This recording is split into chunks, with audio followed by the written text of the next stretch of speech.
While cleaning my husband's car, I accidentally found his second phone. There were 3,000 messages, 12 years of texts with another woman. I silently called my lawyer. When my husband found out, "Good day, dear listeners. It's Diana again. I'm glad you're here with me. Please subscribe to my channel and like this video. And also, let me know in the comments which city you're listening from.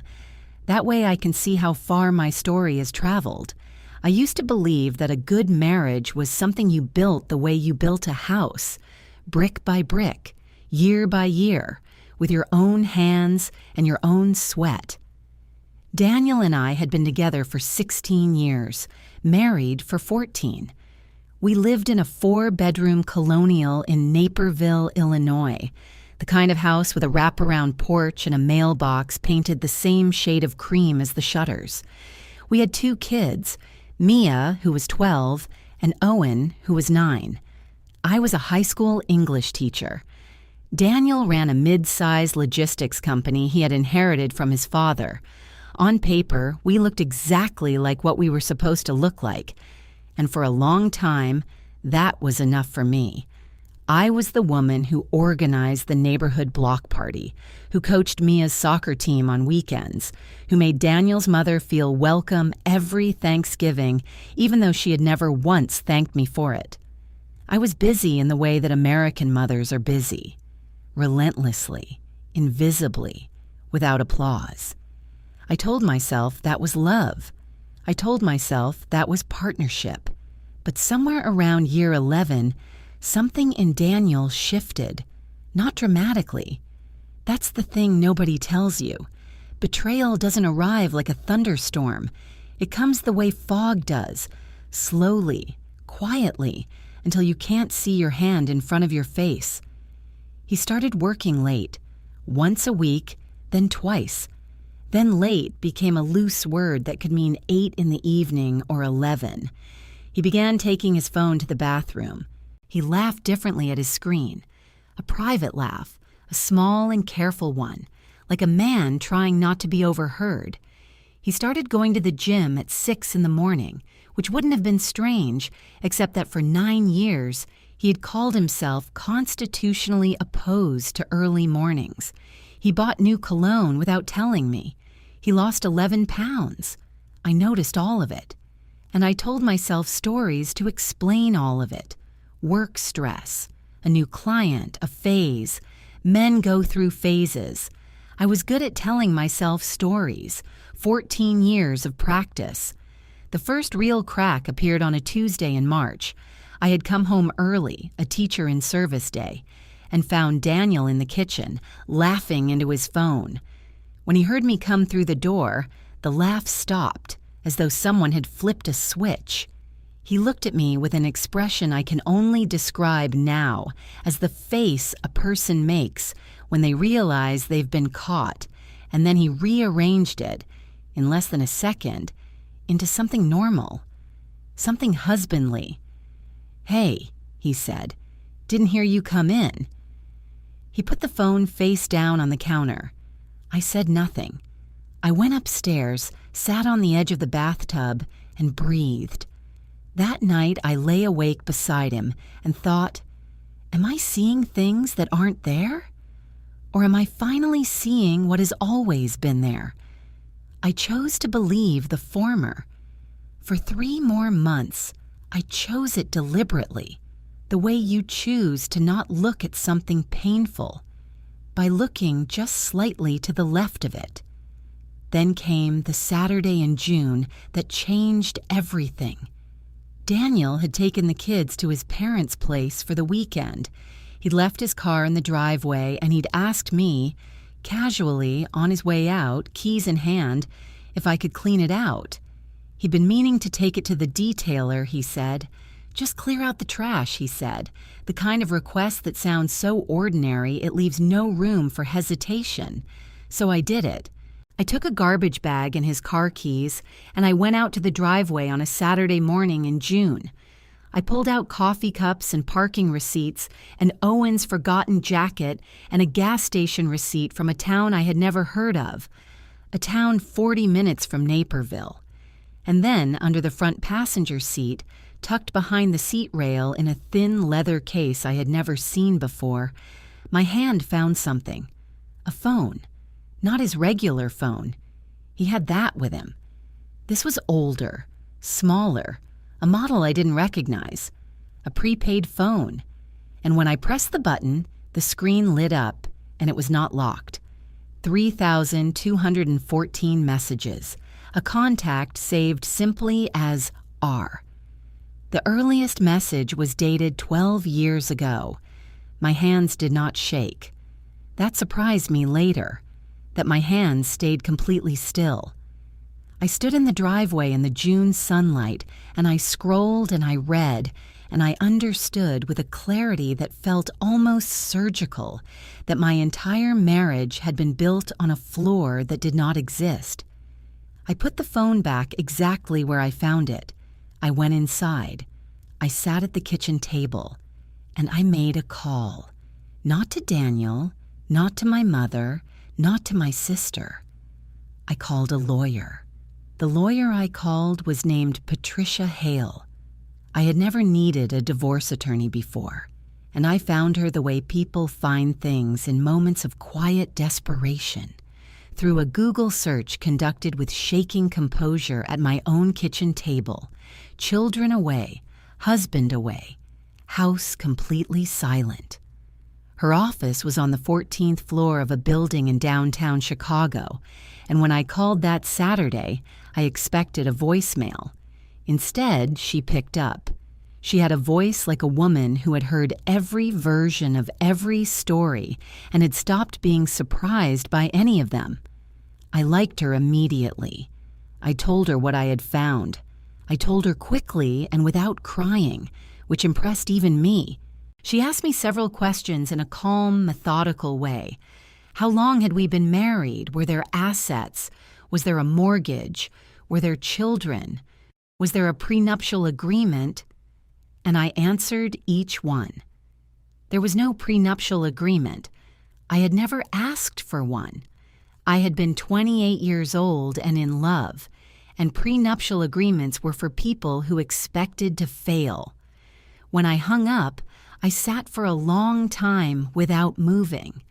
I tried to calculate the losses, not the emotional ones. I couldn't go there yet, couldn't afford to, not that day. But the practical ones. 14 years, 2 children, a mortgage we had refinanced together 3 years ago, a joint savings account with $134,000 that I had contributed to just as much as he had, a retirement account in both our names, his company, which had grown significantly in the years we'd been married, years during which I had entertained his clients, managed our household, raised our children, and subsidized his professional life with my emotional labor in ways that were never counted and never named. What had I given? Everything. What had I known about? Half. Less than half. And then there was the other question, the one I couldn't stop circling.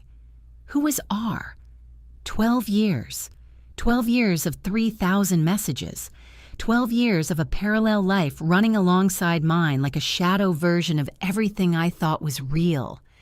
Mia had been born during those 12 years. Owen had been born. We had bought this house. We had buried Daniel's father.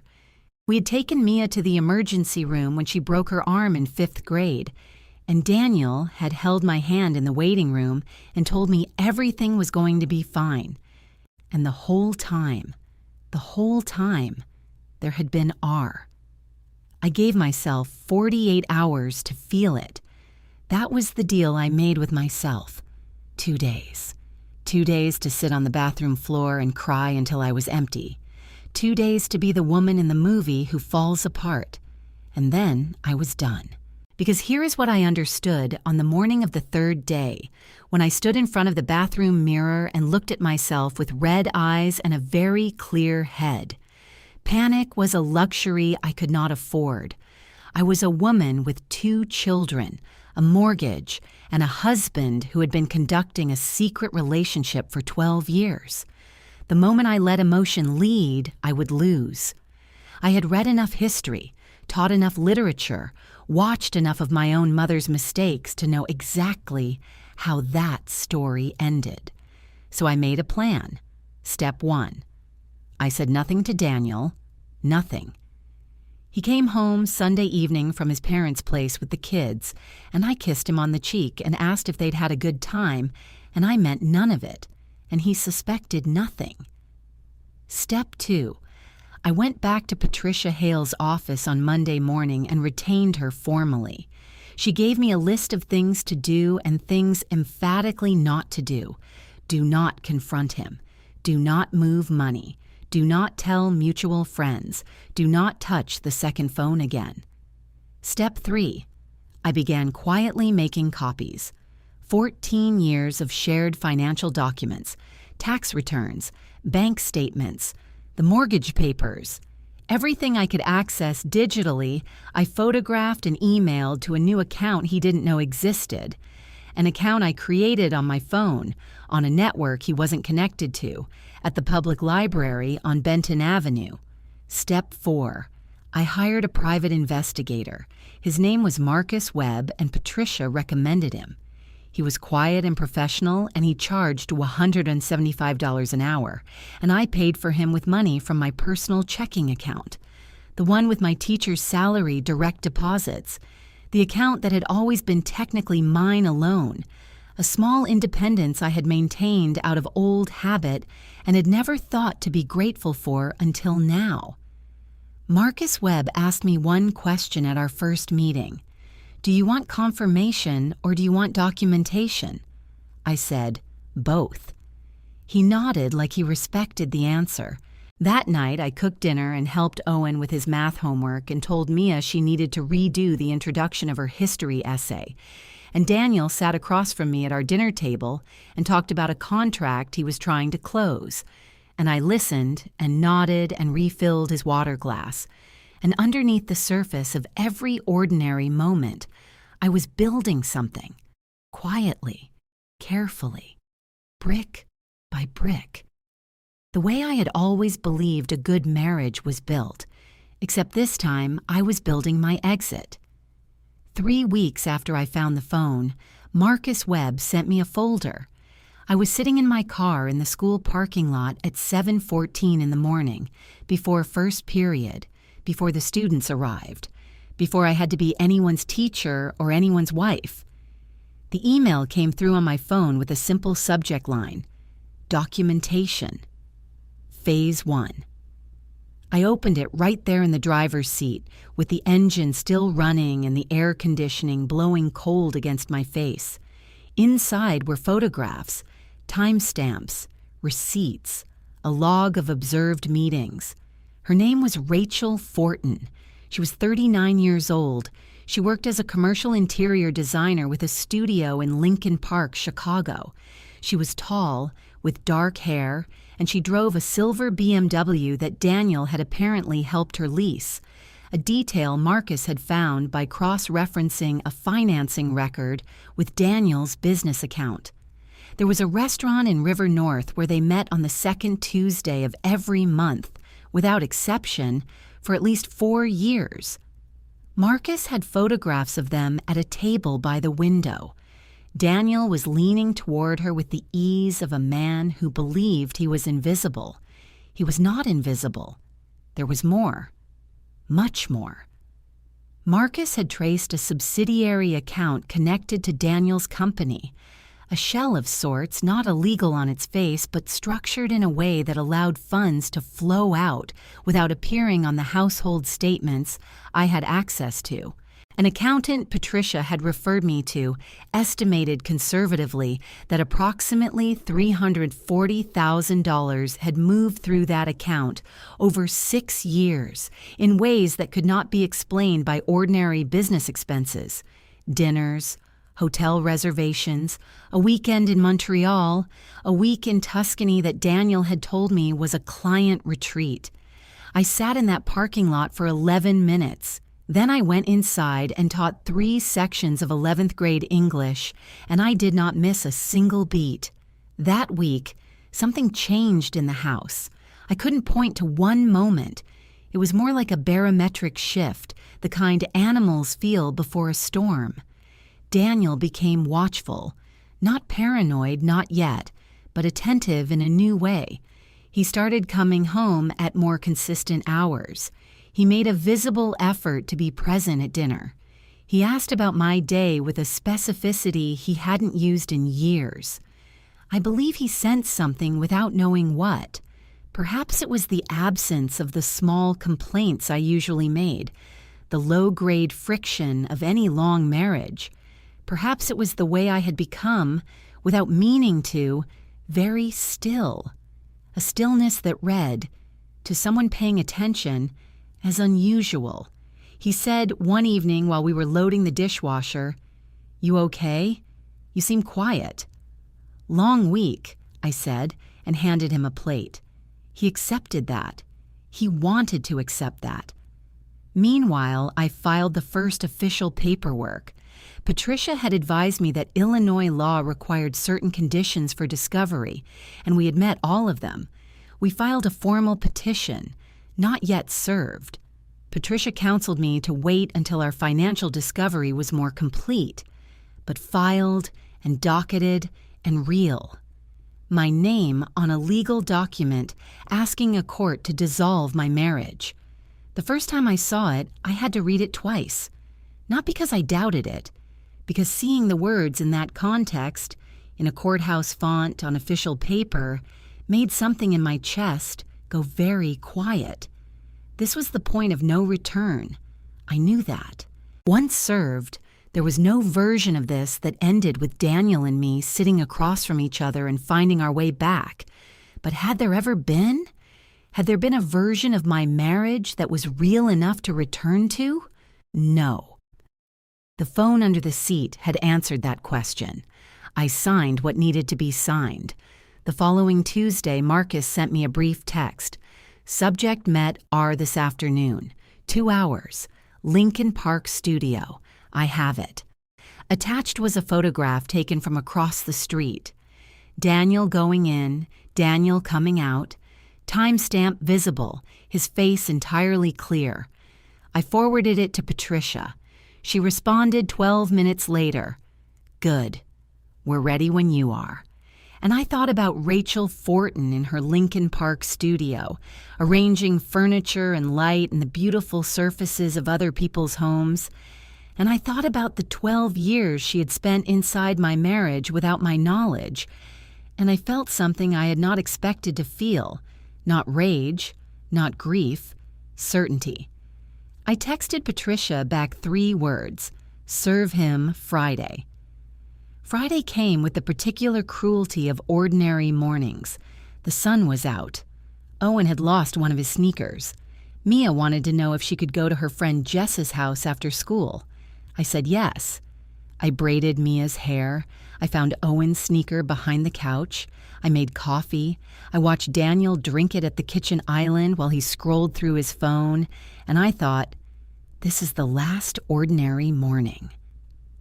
At 9:47 a.m., while Daniel was in his office on the 42nd floor of the building downtown where he had worked since his father's death, a process server walked up to his assistant and handed him an envelope. Patricia texted me at 9:53, done. I was at school, between second and third period, standing in the hallway near the water fountain. I read the text and put my phone in my pocket and walked into my classroom and closed the door and stood still for exactly 30 seconds. Then I picked up the chalk and wrote the day's discussion question on the board. What does it cost a person to tell the truth? Daniel called 4 times between 10 and noon. I did not answer. He called again at 12:30 and this time left a voicemail. His voice was controlled, tightly, effortfully controlled. But underneath it was something unraveling. He said he didn't understand, that we needed to talk, that this was clearly a misunderstanding, that he loved me and the kids, and would I please call him back. I saved the voicemail and forwarded it to Patricia.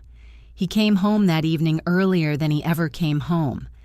I was in the kitchen making pasta when I heard his key in the lock, and I turned around and looked at him and felt, With something like clinical detachment, how young he suddenly looked. How frightened. Fear makes people look young, strips away the performed confidence, the corporate posture. He stood in the doorway of our kitchen, and he was, in that moment, just a man who had been caught. Rachel, he said. Not a question. A name he was finally speaking out loud in this house. Among other things, I said, and turned back to the stove. What followed was not a conversation. It was a performance. His, not mine. He went through all the stages with remarkable efficiency. Denial, partial admission, minimization, then, when I remained unmoved, something that turned ugly. He said the marriage had been cold for years. He said he had needs that weren't being met. He said I had chosen my students, my lesson plans, my kids' schedules over him for a decade. I let him finish. Then I said, "My attorney's name is Patricia Hale. All further communication should go through her office." He stared at me for a long moment. Then his phone rang. He looked at it and left the room to answer it. The call lasted 6 minutes. When he came back, something had changed in his posture. He was steadier, colder. He had spoken to someone who had told him to regroup. 2 days later, I found out who. Rachel Fortin called my personal cell phone on a Sunday morning. I don't know how she got the number. I answered because I didn't recognize it. "I think we should meet," she said. Her voice was calm, smooth, professionally modulated. "There are things you don't understand about the situation, about me and Daniel, about what we have." "I understand quite enough," I said. "He told me you found the phone." A pause. "He also told me that if you press forward with certain financial claims, he'll be forced to dispute your fitness as a primary parent. He has documentation suggesting—" I hung up. My hands, this time, were not still. I stood in my kitchen and I shook. Not from fear, but from the particular physical response the body has to being threatened. But shaking is not falling, and I was not falling. I called Patricia immediately and reported every word. She made a sound that suggested this was not the first time she had heard this kind of play. "It's a bluff," she said, "a standard one, but we'll document it." "Can she be considered a party to the financial misconduct?" I asked. A pause. "We'll look at that," Patricia said. "There may be grounds." That night, after the kids were asleep, I sat on the back porch and looked at the yard I had planted, the garden I had tended, the yard where Owen had learned to ride a bike, and where we had held Mia's 9th birthday party, and I let myself be tired. Not defeated, just tired. I took 5 days. I did nothing aggressive, nothing strategic. I went to school and taught my classes, and fed my children, and called my sister in Portland and finally told her everything, and she listened without interrupting, which is the most generous thing a person can do. I slept. I ate.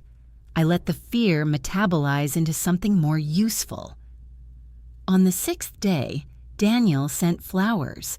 Not cheap flowers. Not a gas station apology bouquet. He sent 24 white peonies from a florist in the city, the kind I had once mentioned years ago that I loved. He remembered.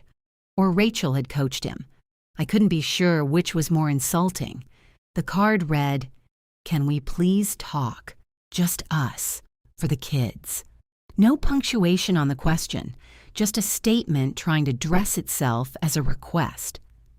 I put the flowers in a vase because Mia liked flowers, and Mia didn't need to see her mother throw a bouquet in the trash. But I didn't call him. 2 days later, his mother called. I had anticipated this.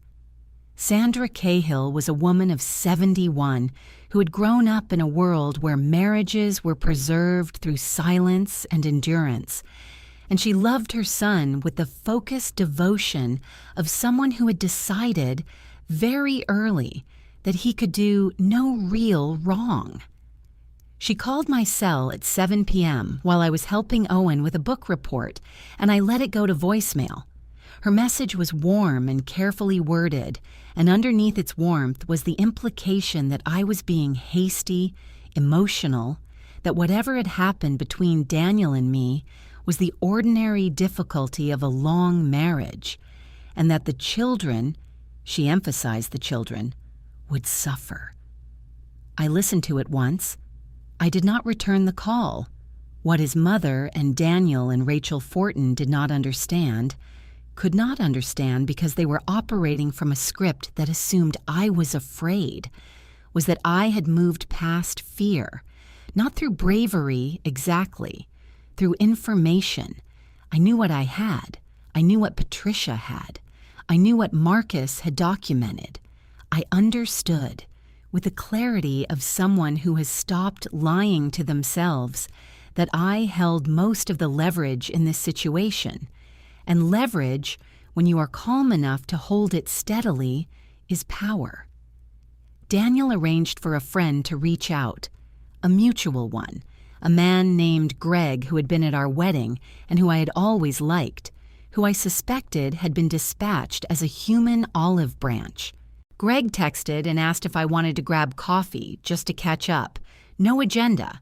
I knew there was an agenda. I texted back that I was busy and wished him well. I was not without support. My sister Lauren drove out from Portland and stayed for 10 days, sleeping in the guest room and taking Owen to school in the mornings, so I could have an extra hour of stillness before the day began. She did not offer advice unless I asked for it. She cooked, badly but enthusiastically. She made me laugh twice, which I had not expected to be capable of. My colleague at school, a woman named Diane who had been through her own divorce 8 years prior, took me for a walk along the DuPage River Trail on a Saturday and told me, very plainly, the 3 things she wished someone had told her. Get a good accountant, protect your credit, and do not negotiate from a place of guilt. I took all 3 pieces of advice. I also found a therapist. Her name was Dr. Anita Rourke, and her office was in a brick building in Wheaton with a waiting room that smelled like cedar and old books. Our first session, I sat across from her, and she asked me how I was doing, and I said, honestly, I feel like someone I trusted handed me a map and I followed it for 14 years and then discovered the map was made up. She said, and now you're making your own. She was right. That was exactly what I was doing. Daniel and Rachel, I later learned, had spent those quiet weeks watching, waiting to see if I would soften, waiting for the grief to overtake the strategy. They were operating on an assumption about who I was. The woman who organized the block party, the woman who refilled the water glass, the woman who was capable of love but perhaps not of this. They were wrong about me. They had always been wrong about me.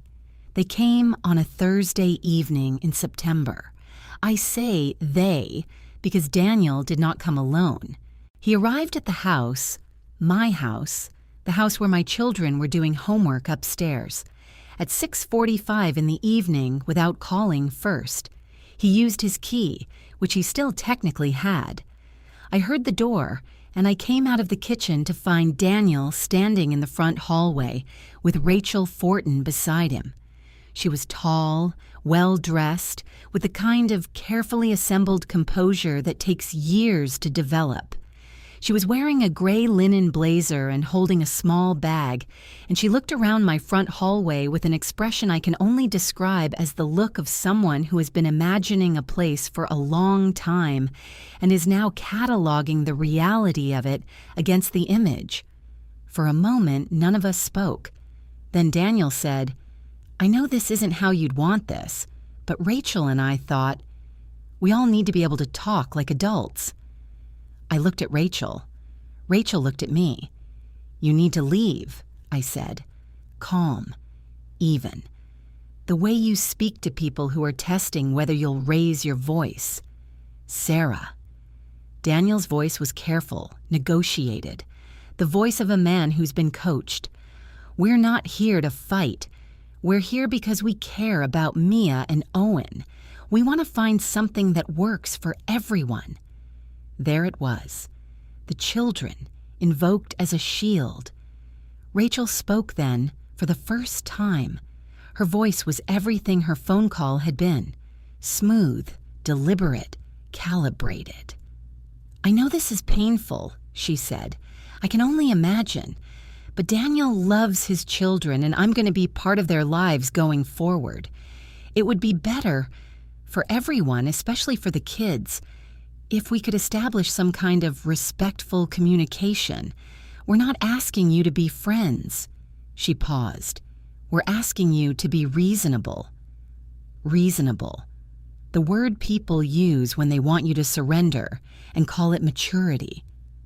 I looked at her for a long moment. She had spent 12 years inside my marriage. She had received money that my husband had diverted from our shared financial life.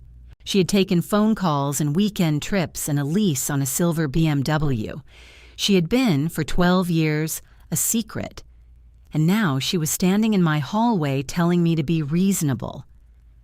"I would like both of you to leave," I said. "If you use that key again without notice, I will change the locks tonight, and I will notify my attorney that you entered the property. All communication goes through Patricia Hale. You know that." Daniel's composure slipped then. Just briefly, just a flash. "Sarah, if you keep pushing on the financials, this gets ugly. I'm telling you that. There are things I can bring up in court that—" "Are you threatening me in front of a witness?" I asked. He stopped. I had said it quietly, almost pleasantly, but I had said it. Silence. Rachel touched his arm. He closed his mouth, and something happened to her face then. The composure didn't break exactly, but it thinned. She'd come here thinking she would see a woman who was grieving and therefore manageable. She had not seen that. She had seen something she had not anticipated, a woman who had done her homework. They left. I stood in the hallway after the door closed, and I felt it. Yes, I felt afraid. Not the vague, ambient fear of the past months, but a sharp, specific fear. Daniel knew things about my life, my habits, my vulnerabilities. He had 14 years of material. Rachel was clearly not a passive participant. She was strategic, and she was invested, and she had been by his side long enough to have her own intelligence about how to fight. But the fear was not the end of the feeling. It was the beginning of it.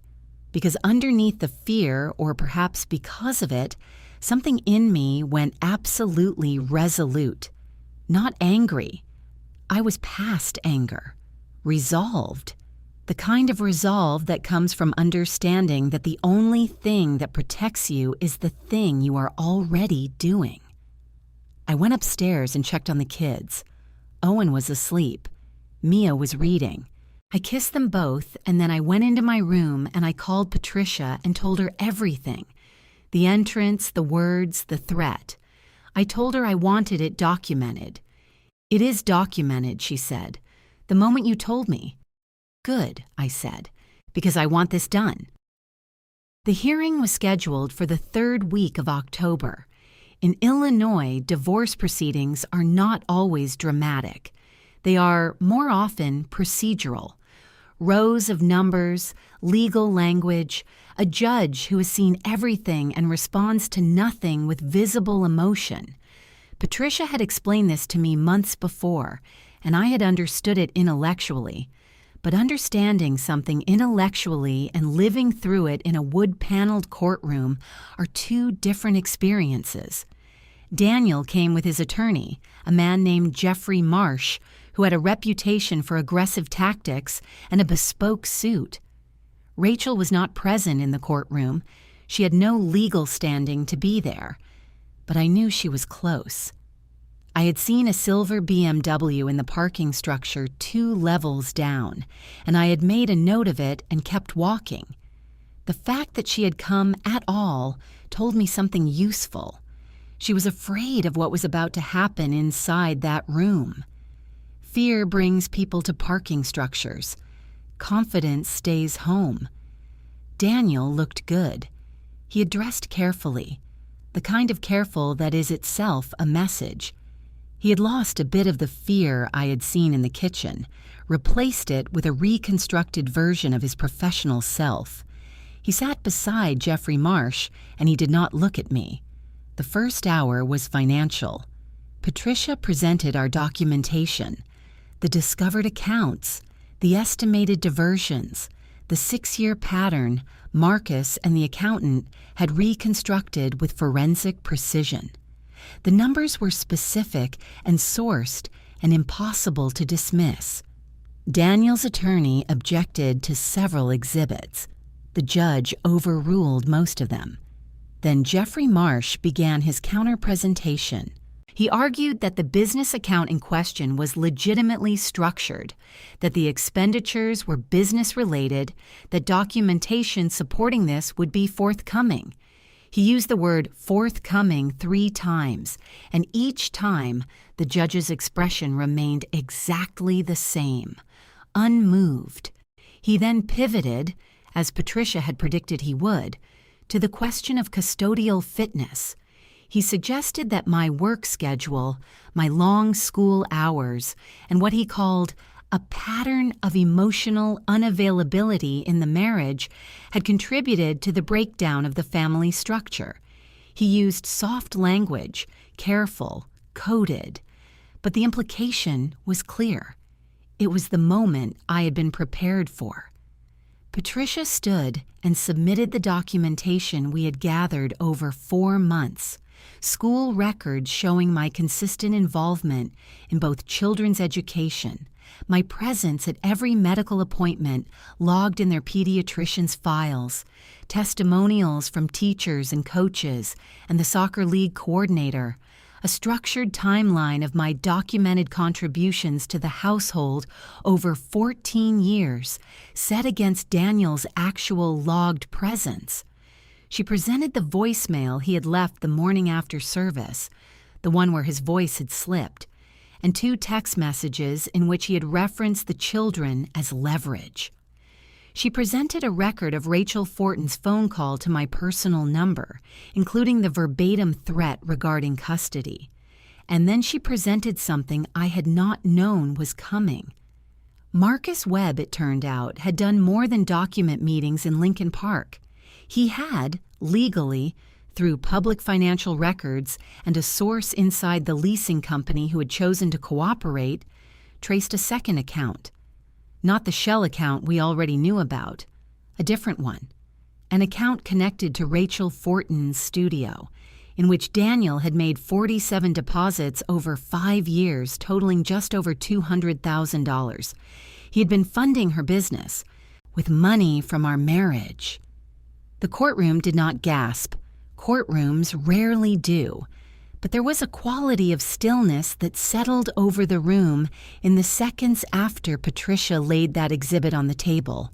The particular stillness of people absorbing something that changes the shape of what they thought they understood.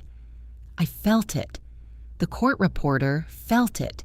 Even the bailiff near the door seemed to pause for just a fraction of a second.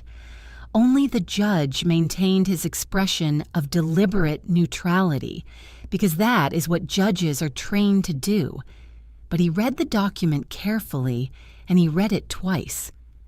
When Patricia laid that exhibit on the table, I watched Jeffrey Marsh lean toward Daniel and whisper something. Daniel's jaw tightened. It was a small movement, but I saw it. 14 years of watching a face. You learn its involuntary language. The judge reviewed the document and asked Daniel's attorney to respond. What followed was not pretty. Jeffrey Marsh was skilled, but skill is not the same as material, and his material was inadequate. He attempted to characterize the transfers as personal loans. The judge asked for the loan documentation. There was no loan documentation. He suggested the transfers were gifts. a characterization that created its own legal problem. The judge made a note.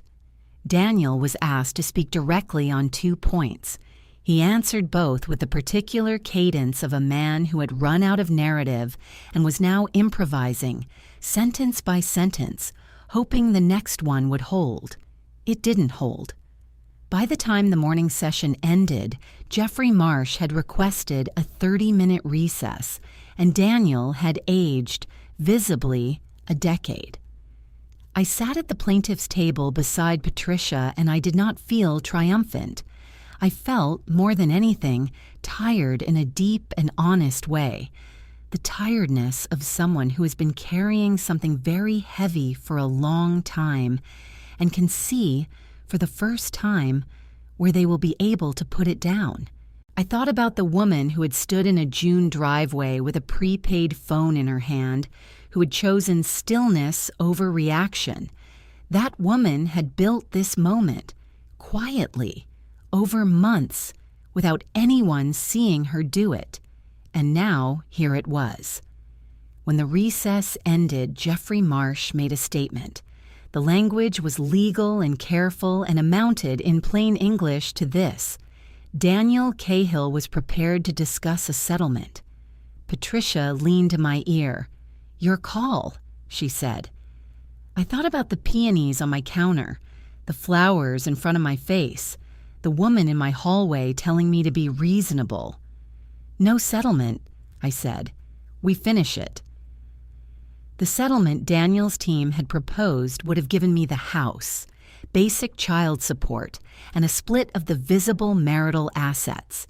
A clean and, on the surface, reasonable-looking arrangement that would have left the $540,000 in diverted funds essentially unaddressed, and Rachel Fortin's BMW and studio startup capital comfortably intact.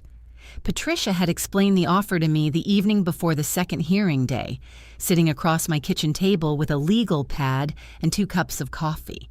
She laid it out clearly, and then she said, "The judge has seen the financials. If we go back in, there's a real possibility the court treats the diversions as dissipation of marital assets, which changes the math significantly." "What's the risk?" I asked. "Litigation is always a risk," she said, "but our documentation is solid." I thought about Marcus Webb sitting in his car across from a restaurant in River North, doing his job while I was teaching The Great Gatsby to juniors who didn't yet know that green lights are dangerous things to chase. I thought about the library on Benton Avenue and the email account and the 4 months of work, mine and Patricia's and Marcus's and the accountants, that had gone into this.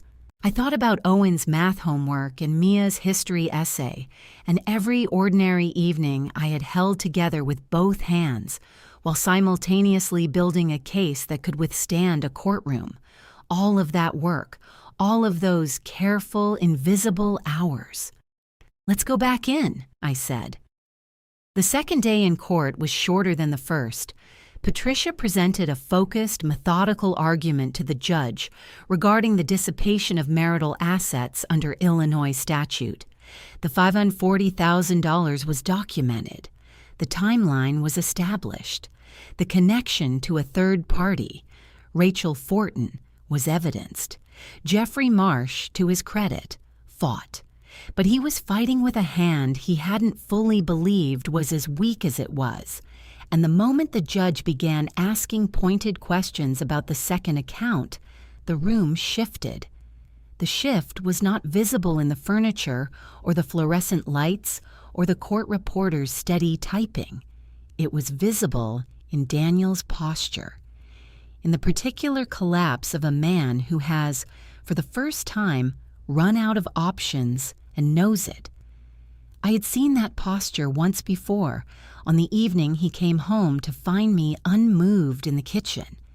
But this time there was no door to walk through, no phone to answer, no room to leave. He was in a courtroom, and the record was being made, and there was nowhere to go. The judgment came 3 weeks later. I will not pretend it was everything I might have wished for in a different version of my life. No court judgment is a substitute for 16 years you cannot get back. But it was, on every material measure, a victory. The marital home was awarded to me outright. Mortgage liability included but offset by an equitable adjustment. I was designated primary residential parent for Mia and Owen, with Daniel retaining standard visitation.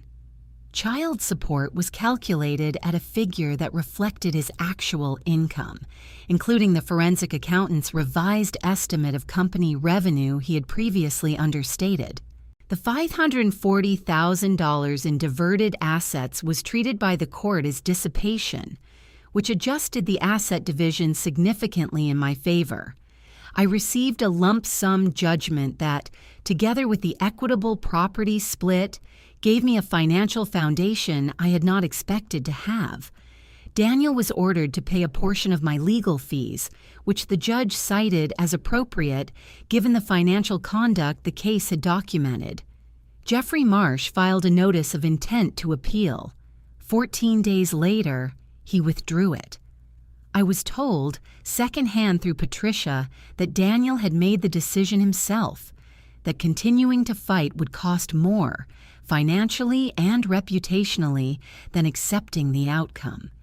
It was, in the end, the most rational decision he had made in years. I almost respected him for it. Almost. I was in my car in the school parking lot when Patricia called to tell me about the withdrawal. The same lot where I had opened Marcus Webb's folder on a morning that felt like a different lifetime. The same engine running, the same air conditioning blowing against my face, the same parking spaces, the same view of the school's brick exterior, the same ordinary world that had continued turning through all of it. Through every document and every hearing and every night I had lain awake making sure I hadn't missed anything. "It's done," Patricia said. I said, "Thank you, Patricia." I sat there for a few minutes. The engine ran. The air conditioning blew. Outside, a group of students crossed the parking lot laughing about something I couldn't hear. Life continuing. Mine continuing. But finally, unambiguously, on my own terms. I put the car in drive and I went home to my children. The first thing I did after the judgment was final was have the locks changed. Not as a dramatic gesture. Daniel had stopped coming by months ago, but because I wanted that to be the first concrete act of the new chapter. A locksmith named Ben came on a Tuesday afternoon and worked for 40 minutes while I watched, and when he handed me 2 new keys, I held them in my palm for a moment longer than necessary. My house, my keys, my life. The second thing I did was repaint the bedroom. I had always wanted it a deep shade of blue. Daniel had found the idea too dark, and I chose a color called Hail Navy and painted it myself over a long weekend in November, while Mia and Owen visited Daniel per the custody schedule. I put on a playlist I'd been building for months, and I painted and I listened to music, and I was, in those hours, more peaceful than I had been in years. It was a small act, choosing that color. But there is something profound about reclaiming even the smallest decisions. The color of the walls you wake up to, the arrangement of furniture nobody else gets to veto. I had forgotten how good it felt to simply choose. And in that forgetting, I realized how much of myself I had quietly surrendered over 14 years. Not all at once, not dramatically, but in the small daily compressions that accumulate into a shape you no longer recognize as your own. Painting those walls was the beginning of recognizing myself again. I went back to teaching that fall with a quality of presence I hadn't had in a long time. My students noticed, though of course they wouldn't have been able to name what had changed. I was more precise, more patient, more genuinely interested in what they had to say. Diane, my colleague, told me at the holiday party in December that I seemed like someone who had gotten enough sleep. "More than that," I said, and she laughed, and she understood. Lauren came back for Christmas with her husband and their youngest child, and we cooked together in that newly painted house, and Mia and Owen ran between rooms, and there was chaos and laughter and the particular warmth of a home that is held together by the people who actually want to be in it. I looked around the table at dinner, at my sister, her family, my children, and I felt something settle in me that I can only describe as rightness, the feeling of a life returning to its actual shape, not a rebuilt version of what I had lost, but something genuinely new, something that belonged entirely to me and to the people who had chosen to stand beside me when it mattered most. Lauren caught my eye across the table at one point and raised her glass slightly, just barely in the smallest possible toast. No words. She didn't need any. Two sisters who had known each other for 40 years understood in that moment exactly what was being celebrated. I started running, 3 mornings a week, along the DuPage River Trail where Diane and I had walked months before. At first, I was slow and graceless, but by March, I could run 4 miles without stopping, and I had learned that there is something about physical effort, about asking your body to do something and having it comply, that is quietly restorative in ways that are difficult to articulate. Some mornings, the trail was empty and the river was silver, and the only sound was my own breathing. And in those moments, I understood, fully and without sentimentality, that I had come through something. Not unscathed. No one comes through something like this unscathed, but intact. More than intact. There were mornings when I ran and thought about nothing at all, which sounds unremarkable until you understand that for 2 years, my mind had never been quiet, had never stopped cataloging and planning and bracing. Silence in your own head, it turns out, is one of the finest things you can earn back. In the spring, Owen's teacher nominated me to speak at a district fundraiser about literacy education. I said yes. Standing at the podium in front of 300 people, I thought about the woman who had not raised her voice in a driveway, or a kitchen, or a courtroom.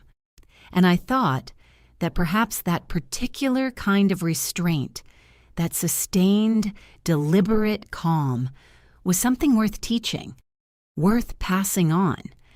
Not because silence is always the answer, but because knowing when to be quiet, when to listen, when to observe, when to wait, is one of the most underestimated forms of intelligence there is. By summer, I was seeing someone. I didn't plan it. I wasn't looking. His name was James, and he was a pediatric physical therapist I had met through Mia's soccer league. He'd been working with a girl on the team who had a knee injury. He was quiet and funny, and he had, I noticed early, the habit of listening completely rather than simply waiting for his turn to speak. We went to dinner twice before either of us called it a date. On our third dinner, he asked me what the last 2 years had taught me. I thought about it for a moment. That I'm more capable than I gave myself credit for, I said. He nodded, as though that was the answer he had expected. And then he said, quietly, I think most people are. They just don't get the chance to find out. I looked at him across the table and thought, here is a man who understands something true. It was a good feeling, a new one, the kind you don't rush. As for Daniel and Rachel Fortin, the appeal withdrawal had not ended Daniel's legal complications. The forensic accountant's findings had been documented with a level of specificity that attracted, in the months following the judgment, the attention of the IRS. I had no involvement in what followed. I simply knew, through Patricia, that an inquiry had been opened regarding the company accounts. Daniel's business, which had been valued at several $1 million at the time of our divorce, entered a complicated period. 2 major clients withdrew contracts during the investigation. A partner bought out a stake at a reduced valuation. By the end of the following year, the company Daniel's father had built had been significantly diminished. Not destroyed, but diminished in ways that were permanent. He moved into an apartment in the city. I know because Mia mentioned it on the phone. She was measured about her father. I was careful, always, never to say anything that would put her in the middle. That was a discipline I had chosen early and maintained. Whatever he had done to me, he was still their father, and children are not weapons. Rachel Fortin's interior design studio closed 18 months after the divorce was finalized.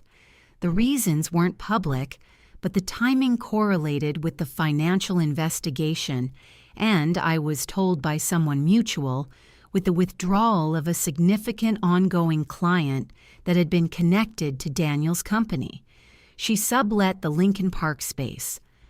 I don't know where she went after that, and I found, to my own surprise, that I didn't much care. She'd occupied a very large portion of my mind for 2 years, and then, when the legal chapter closed, she simply receded. Not because I forgave her exactly, but because she stopped being relevant to the life I was building. The life I was building had no room for her in it. When I think about that Saturday morning in June, the garbage bag, the driveway, the leather case under the passenger seat, I think about what it cost me to stay still when every nerve in my body wanted to react. That stillness was the most important thing I did. Not the lawyer, not the investigator, not the 4 months of documents and the courtroom and the judgment. The stillness came first.